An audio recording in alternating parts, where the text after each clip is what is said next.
Namna bila shaka mpenzi mtazamaji, ndio hivyo tumeng'oa nanga. Kitambulisho hicho ishara tosha kwamba tumeng'oa nanga ndani ya awamu hii ya Upeo wa TV47 siku hii ya 7 ya mwezi wa 4 mwaka 2026. Kwa namna hiyo nikikusabahi na kukukaribisha katika awamu hii ya Upeo wa TV47, na bila shaka siku hii pia ni siku ya ukumbi wa siasa, pale ambapo tunaangazia mengi ya siasa, na hii leo tunaangazia mstakabali wa chama cha ODM wakati kuna cheche kuhusiana na masuala ya zoning kwa lugha ya Kizungu, ama kutenga maeneo ambayo ni ya ODM na ambayo wana ushawishi. Wakati ambapo ninazungumzia hilo, tayari studioni yupo kaimu katibu mkuu katika chama cha ODM, anafahamika kama Catherine Omanyo. Utakuwa ukisikia kutoka kwake moja kwa moja jinsi unavyoona amechukua kiti, ameketi, yupo ange. Maswali kutoka kwako tunasubiri, lakini kwa sasa haya ndiyo yaliyomo.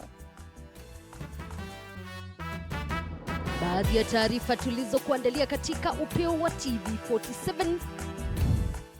Serikali imekataa shehena ya mafuta iliyofaa kuagizwa nchini, huku baadhi ya vituo vya mafuta nchini vikishuhudia uhaba wa mafuta.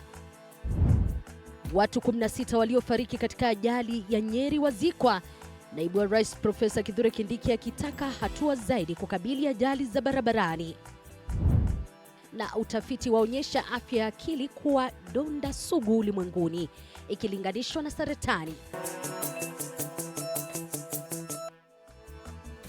Naam, karibu popote pale ulipo mara tena. Jina langu Elizabeth Mutuku, kwenye meza ya lugha ishara yupo Roda Nyamai. Unawasiliana nasi kwa 22047, mitandao ya kijamii TV47 Kenya pale Facebook, kurasa zetu zote. Kauli yako siku zote inakubalika. Maafisa wawili waliokamatwa kuhusiana na sakata ya mafuta nchini wamehojiwa na maafisa wa DCI hii leo. Aliyekuwa mkurugenzi wa Kenya Pipeline Joe Sang na mwenzake wa shirika la kudhibiti bei za mafuta humu nchini Daniel Kiptoo hii leo wamehojiwa, na yanajiri hayo Kenya ikiamrisha kurejeshwa kwa shehena ya mafuta iliyokuwa inafaa kuingizwa humu nchini.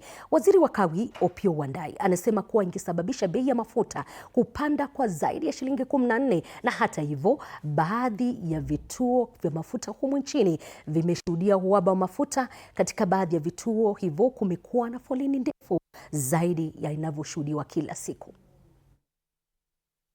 Baada ya kuwa kazini imebidi nipange reni juu mafuta imeanza kuisha, na hata date ya kuongeza mafuta haijafika. Sasa tunashindwa ni kufichwa ama shida ni nini? Sasa ukitoka kwa petrol station unapata ni laini ni refu, na kufikiwa inabidi sasa ungoje masaa, na ni ile kazi ya kuwasala, ile ya kupambana. Wasi hawana mboka, hawajadhokoma, alafu wengine duthi ni za loan hawajalipa, kwa hivyo tunateseka. Tunaomba tu mtu angalilie mafuta. Kwingineko ni kwamba chama cha DCP kimezindua Vincent Kibet Rotich kama mgombea wake katika uchaguzi mdogo wa Emurua Dikir ambao utafanyika tarehe 14 mwezi Mei. Akizungumza katika hafla ya uzinduzi huo katika makao makuu ya chama hicho hapa jijini Nairobi, Gachagua alisema chama chake hakitakubali kutishwa na Rais William Ruto, kitasimamisha mgombea eneo hilo, huku akidai kuwa Ruto ameshurutisha vyama vingine vidogo kujiondoa. Rotich atamenyana na mgombea wa chama cha UDA David Keter maarufu kama Dollarine, na ambaye alikuwa mpinzani mkuu wa marehemu Yohana Ngeno katika chaguzi tatu ambazo zimepita. Vincent Kibet Rotich, sasa mjue ya kwamba maneno imeisha. Unajua walitisha watu hivi ya madogo ndogo, lakini chama hawezi tishwa na Ruto ni ya DCP. Si mnajua? Kwa hivyo tunajua ambaye huyu, na nimemwambia huyu kijana ako na 37 years, alikuwa chief, anapendwa na watu. Nimemsikiza huyu ako na damu ya marehemu Ngeno. Kitu yenye ilinifanya nikuche mpaka nikajoin hii chama cha DCP, kwanza nilisikiza hawa wananchi. Ile election ya party primaries ya juzi yenye ilifanywa huko Emurua Dikir ilifanywa kwa njia ya tatanishi. Watu wa UDA walipa kura na hawa wakasimama nami na wakasema tutasimama na TCP mpaka mwisho. Na taarifa ambayo inafuata inakuhusu wewe zaidi, maanake inahusiana na afya yako ya kila siku. Na afya ya akili imepiku saratani kwa magonjwa yanayoleta wasiwasi ulimwenguni. Haya ni kwa mujibu wa taasisi ya utafiti ya Ipsos, na kama anavyotuarifu mwanahabari wetu Elizabeth Atieno, ni kwamba matatizo ya afya ya akili ulimwenguni yameongezeka kutoka 27% mwaka 2016 mpaka mwaka 2025 hadi 45%. Huku ulimwengu ukiadhimisha siku ya afya duniani, afya ya akili bado ni donda sugu katika mataifa mengi ulimwenguni. Shirika la Afya Duniani likiweka bayana kuwa watu bilioni 1 wanaishi na matatizo ya afya ya akili, ikiwemo msongo wa mawazo na wasiwasi. Ripoti ya kimataifa kutoka taasisi ya utafiti ya Ipsos imedhihirisha kuwa afya ya akili imepiku saratani kama donda sugu kuu la afya kwa 45%. Hali hii imesemekana kusababishwa na changamoto za maisha, ikiwemo mazingira duni ya kazi. We need to find ways of how do we engage with our community members. A history of depression, it could be elements of substance abuse, but also elements of job loss. The single biggest change I think will be important is to have more conversations like this, allowing people to be in the room and co-design the solutions. Kiwango cha saratani kimeongezeka na kufika 38%, huku watu milioni 20 ulimwenguni wakipatikana na ugonjwa huo kila mwaka. Msongo wa mawazo, kunenepa kupita kiasi, uraibu wa mihadarati na ugonjwa wa sukari pia zimeorodheshwa katika utafiti huo kwa kufikia 31%, 26%, 21% na 19% mtawalia. Kwengineko, magonjwa ya moyo na uraibu wa pombe yaligharamikia 16%, huku kuvuta sigara, korona na ugonjwa wa kusahau yani dementia zikigharamikia 12%, 11% na 9% mtawalia. Ni 3% pekee ya watu wanaohofia magonjwa ya zinaa, licha ya ulimwengu kunakili takriban visa milioni 1 kila siku ya magonjwa ya zinaa yanayoweza kutibiwa. Elizabeth Atieno, TV47. Kazi safi Elizabeth Atieno, na ni vyema kuzingatia afya ya akili siku zote, kwani bila akili timamu hauwezi kusonga mbele. Kama njia mojawapo ya kupunguza msongamano katika hospitali ya rufaa ya Coast General, jumla ya wagonjwa 129 wameruhusiwa kwenda nyumbani baada ya kukwama hospitalini kwa sababu ya madeni ya matibabu. Baadhi ya wagonjwa hao walikuwa wamezuiliwa hospitalini kwa zaidi ya wiki 3. Wakizungumza baada ya zoezi hilo, wameelezea shukrani zao wakisema kuwa walikuwa wamepoteza matumaini yao kutoka hospitalini. Kaimu afisa mkuu mtendaji wa Coast General Daktari Saumu Wayua amekiri kuwa hospitali hiyo imekuwa ikikabiliwa na idadi kubwa ya wagonjwa, hasa katika kitengo cha uzazi, hali inayohatarisha pakubwa utoaji wa huduma bora. Na hata hivyo, Daktari Wayua amekaribisha mpango wa serikali ya kaunti ya Mombasa kulipa deni hilo kwa wagonjwa. Mtoto wangu hapa wiki moja alikuwa amelazwa ikiwa tu nahangaika mambo ya bill, lakini tu ghafla nikaona umetumana. Kwa hivyo nayo shukrani. For mothers who come with their national identification cards and their phones and they're not registered under the SHA, we as a hospital, we pay for their SHA premiums. So we have an allocation for that to pay for their SHA premiums so that it can cushion them during delivery. And for delivery, the SHA package is usually a fixed package. So any amount of the bill that goes beyond that, which the patient needs services, we do not deny the patient services. Tumerelease wagonjwa wengi sana kwa kupitia siku kuu kama hii. Hapa mnavyotuona hao wamama wote hapa ni wale ambao kwamba wamejifungua, bili zimekuja nyingi, lakini leo wanaenda nyumbani wakiwa na furaha kubwa sana. Even the mothers, they are also very grateful because some of them they could even stay here for over even 2 months without going home after being discharged. But now since he started with that program, we've been having a easy time. The mothers, they go home, and then when they leave here, they also say that they've seen the hand of God uplifting them. Kwingineko ni kwamba naibu wa rais Profesa Kithure Kindiki ametoa wito kwa idara ya mahakama kuondoa amri zinazozuia matumizi ya kamera za kasi na faini papo ili kudhibiti ajali humu nchini. Akizungumza kule Nyeri wakati wa ibada ya wafu 16 waliofariki kwenye ajali ya barabarani katika barabara kuu ya Nyeri Nyahururu wiki jana, Kindiki amesisitiza kuwa teknolojia hiyo itanasa wakiukaji wa sheria na kuimarisha usalama barabarani. Michelle Mwangi ana mengi zaidi. Katika uwanja wa Kabiruini, kaunti ya Nyeri, simanzi ilitanda wakati wa ibada ya pamoja ya kuaga mili ya watu 16 walioangamia katika ajali mbaya ya barabara ya Nyeri kuelekea Nyahururu. Ajali hiyo iliyotokea karibu na chuo kikuu cha Dedan Kimathi ilihusisha matatu iliyokuwa imebeba abiria 14 pamoja na lori la kuni, ikielezwa kuwa ilisababishwa na jaribio la dereva kukwepa mwendesha baiskeli. Ni katika mazingira haya ambapo familia moja ilitoa salamu za mwisho kwa wapendwa wao, wakikumbuka maisha yao, ndoto zao na pengo kubwa walioacha. As I stand before you today, my heart pains for the loved ones we lost. Naibu Rais Kithure Kindiki alipaza sauti dhidi ya kile alichokitaja kama vizuizi vya kisheria vinavyodhoofisha juhudi za salama barabarani, huku akiitaka idara ya mahakama kuondoa amri zinazozuia matumizi ya kamera za kudhibiti kasi pamoja na utoaji wa faini za papo kwa papo. Requesting the judiciary to lift the orders which have frozen the use of speed cameras on our highways, the application of instant fines for offensive drivers. Kama taifa hatutaki kila siku tunapoteza watu kiasi hiki ambao wangeendelea kujenga taifa.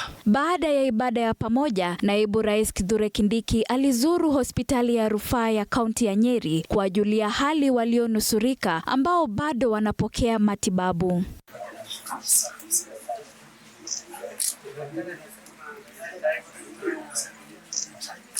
Kwa sasa taifa linabaki na matumaini kuwa kilio hiki cha kaunti ya Nyeri kitakuwa chimbuko la mabadiliko ya kweli barabarani. Michelle Mwangi, TV 47.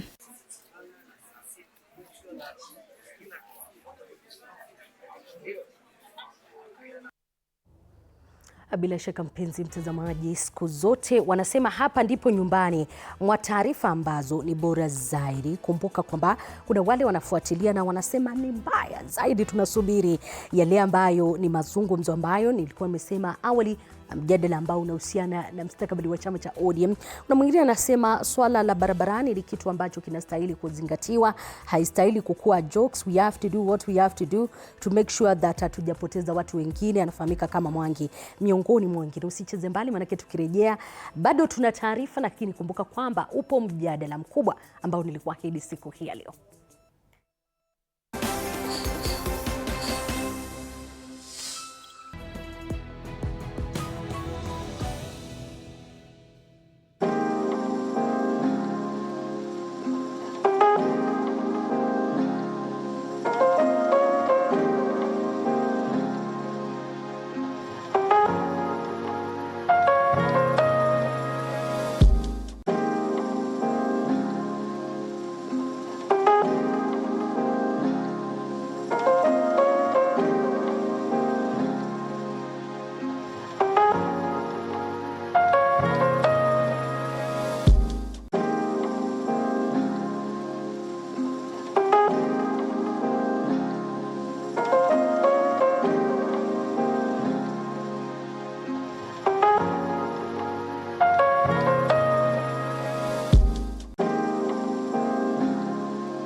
Bila shaka kama nilivyokuahidi nikirejea ni hivyo, tutakuwa tukiingia katika awamu hii ya ukumbi wa siasa, pale ambapo huwa tunapata nafasi kuangazia mustakabali wa siasa katika taifa hili la Kenya, na hii leo tunazamia swala la chama cha ODM, chama ambacho ni kikubwa katika taifa hili kwa wingi wa wale ambao ni viongozi na zaidi kwa wingi wananchi. Lakini kabla sijaingia huko, mwanzo tudunde viwanjani. Brookside Term 1 Games Highlights brought to you by Brookside Dairy. Brookside Dairy, committed to nurturing sports talent. Viwanjani ni kwamba mashindano ya Brookside ya shule za sekondari yameanza rasmi leo katika kaunti ya Kisumu. Mwanahabari wetu wa masuala ya spoti Duncan Mutua amepiga kambi huko na kutuandalia taarifa ifuatayo. Mashindano ya muhula wa kwanza ya shule za upili yameanza rasmi leo katika kaunti ya Kisumu. Every other year a new winner comes to the fore. That alone is an indicator that competition na talent iko juu sana. Na kila team ambayo tunaipatia fulana sisi kama Brookside, ambao wanavaa wakati wa mchezo imeandikwa Brookside hapa mbele, ambayo ndio raha yao, kila team iko na equal opportunity. And that is where Brookside has come in to bring about that parity so that any other team is able to win. Mabingwa watetezi wa mpira wa vikapu Leicester Hill wamepokea kichapo kwenye mechi yao ya kwanza ya mashindano hayo, huku Kenya wakiwabwaga miamba wa Pwani Dr. Agri. This year we want to push it one more time so that we can win it. It's been 5 years hunting for this cup. Kwenye raga, mabingwa mwaka 2024 All Saints Embu wamepokea kichapo cha alama 10-8 dhidi ya St. Mary's Yala. If you're in this tournament, be sure you're going nowhere with the cup. It's going back to Yala.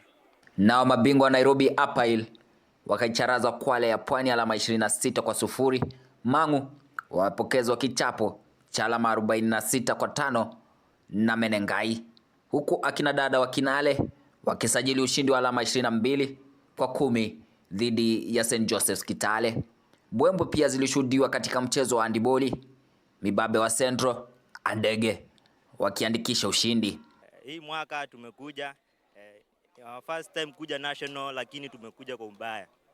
So any team tuna face, mjipange, tumekujia hii kitu. Licha ya kuwa na udanganyifu wa miaka, ambapo visa kadhaa za udanganyifu zilishuhudiwa kwenye makala yaliyopita, honyo kali imetolewa na katibu wa Wizara ya Elimu Julius Bitok.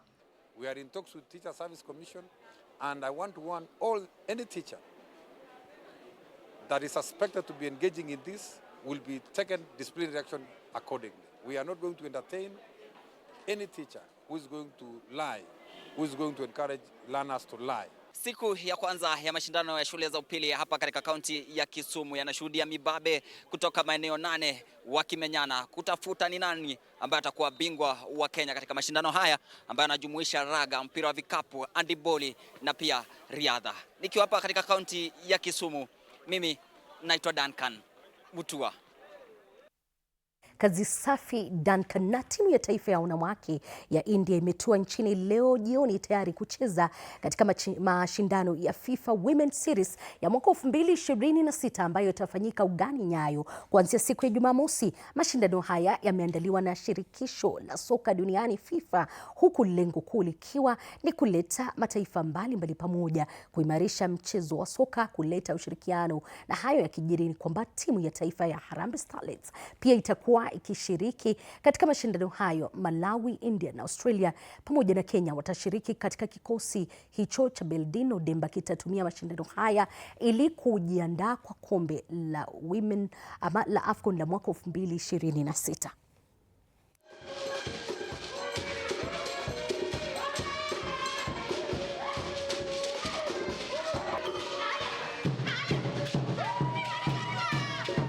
Zaidi ya chipukizi 8,000 wameonyesha ushindani wa hali ya juu katika mashindano ya kitaifa ya chess yaliyofanyika katika kaunti ya Kiambu. Mashindano haya yamedhihirisha ukuaji mkubwa wa mchezo wa chess nchini, huku zaidi ya wachezaji 200 wakifanikiwa kujipata katika nafasi ya kushiriki hatua ya mchujo, ambapo ni wachezaji 36 pekee watakaopata heshima ya kuwakilisha Kenya katika mashindano ya kimataifa ya mwaka huu. Mashindano haya yanaleta si tu kutambua washindi, bali pia kukuza vipaji vipya vya mchezo huu wa chess kote duniani.